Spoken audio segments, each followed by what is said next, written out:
Yun, kamusta mga bro? Ako nga pala si Kit and welcome to Kamote Customs. Today, I will be showing you how I did this custom DC Multiverse Green Arrow in his classic suit, or rather the amalgamation between the Neil Adams Green Arrow and the Longbow Hunter Green Arrow. So without further ado, let's get started.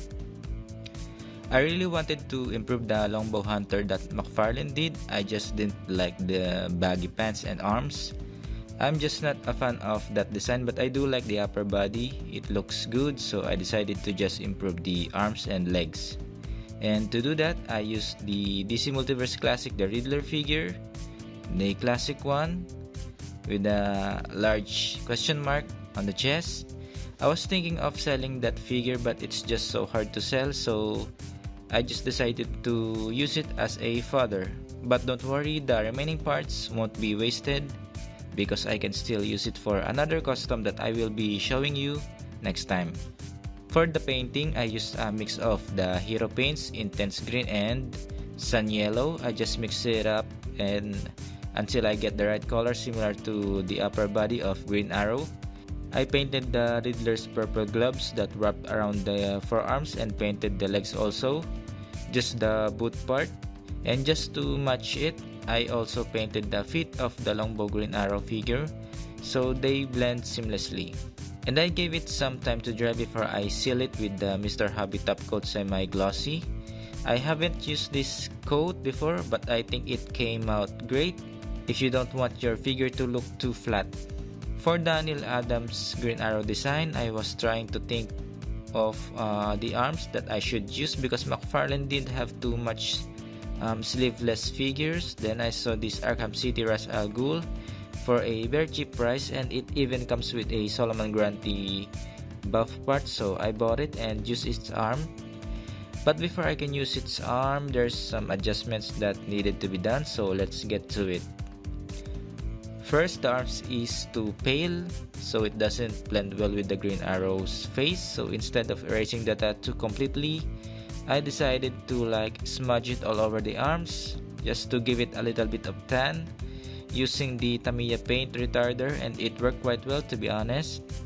Second adjustments will be the grinding and sanding of the straps. This is actually easy, but I just made sure to not cut and slice it too thin. Surprisingly, the plastic is the same as the shoulder and biceps. It's kinda weird actually. I thought I would have to paint it after grinding it, but I guess I'm just lucky because the plastic is the same as the skin tone.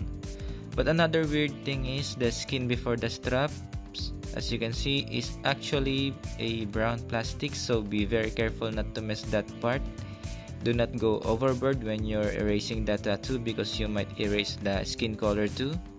Mine got erased a little bit on the edge, but it doesn't bother me that much. Now we're getting to the final step, and that's for the arm guards. For the arm guards, I really don't want to paint it because I don't want to deal with paint rubs, so I did my technique where I used a dry fit fabric and fabric paint. I used green and yellow. I just mixed it to match it with the upper body again, and I let it dry for 24 hours just to make sure that it's dry before cutting it. I used masking tape to get the right measurements of the arm guards. I did two measurements actually, one for the forearms and one for the biceps. After taking the measurements, I traced it to a piece of thin cardboard and then I cut it.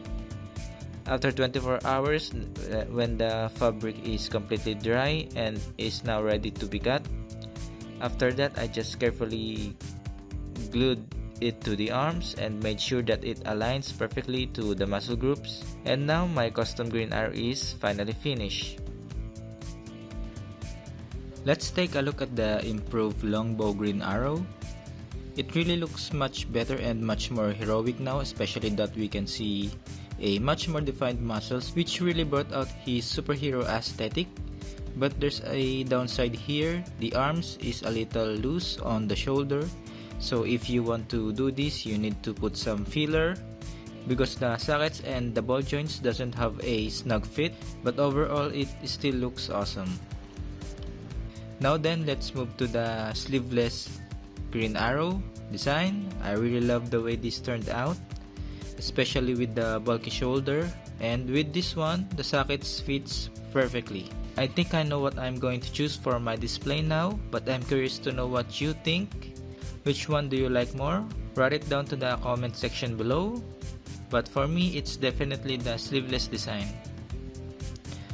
Well, this is it guys. I hope you like this video, and if it's okay, please subscribe to my channel. It would really help a lot. If you want to see more customs, that would really help me bring more contents to you guys. So until next time, salamat.